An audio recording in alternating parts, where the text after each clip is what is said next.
మిథున రాశి వారు.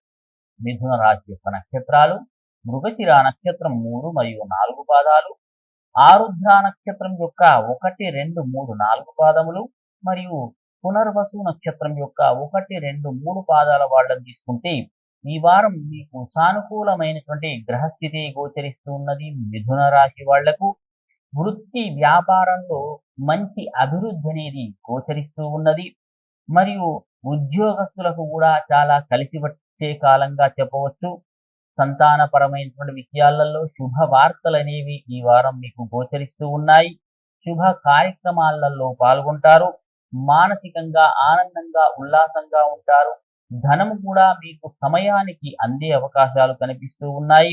గృహ మరియు వాహన కొనుగోలు కూడా చాలా అనుకూలమైనటువంటి రోజులుగా చెప్పవచ్చు. ఈ వారమంతా కూడా మిథున రాశి వాళ్లకు ఉన్నత వ్యక్తుల యొక్క పరిచయాల వల్ల మీ యొక్క వ్యాపారంలో కానీ ఉద్యోగంలో కానీ మంచి మంచి మార్పులు అనేవి కలిగే అవకాశాలు కనిపిస్తూ ఉన్నాయి.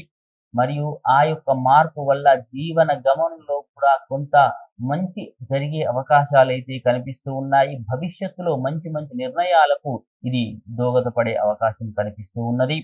ఆరోగ్యపరంగా చాలా బాగా ఉంటుంది. విద్యార్థులకు కూడా చాలా మంచి కాలంగా చెప్పవచ్చు. కుటుంబంలో ఇదివరకు ఉన్నటువంటి కొంత ఇబ్బందికరమైన పరిస్థితి ఏదైతే ఉంటే అదంతా కూడా ఈ వారం సానుకూలమయ్యే అవకాశం కనిపిస్తూ ఉంది. కోర్టు సంబంధమైనటువంటి విషయాలు, భూ సంబంధమైన విషయాలు కూడా మీకు అనుకూలంగా తీర్పులు వచ్చే అవకాశాలు కనిపిస్తూ ఉన్నాయి. కొంత పనులు ఆలస్యమైనా సరే అవి పూర్తయ్యే అవకాశాలు అయితే గోచరిస్తూ ఉన్నాయి. కొంత చికాకులు, మానసిక వ్యధ అనేది కొంత ఎక్కువ అవుతూ ఉంటుంది. కానీ దాని నుండి ఈ వారం చివరిలో బయటపడతారు. నూతన ఉద్యోగం కోసం చేసేటువంటి మీ ప్రయత్నాలు ఏవైతే ఉన్నాయో అవన్నీ కూడా మీకు మంచి జరిగే అవకాశాలు అయితే గోచరిస్తూ ఉన్నాయి. మీరు చేసేటువంటి పనుల వల్ల ఇతరులకు మంచి జరుగుతూ ఉంటుంది ఈ వారమంతా కూడా. కాబట్టి మిథున రాశి వాళ్ళు విఘ్నేశ్వర ఆరాధన చేయండి. ఆ స్వామి వారిని దర్శించుకోండి. అంతా మంచి జరుగుతుంది. మీ అదృష్ట సంఖ్య 2.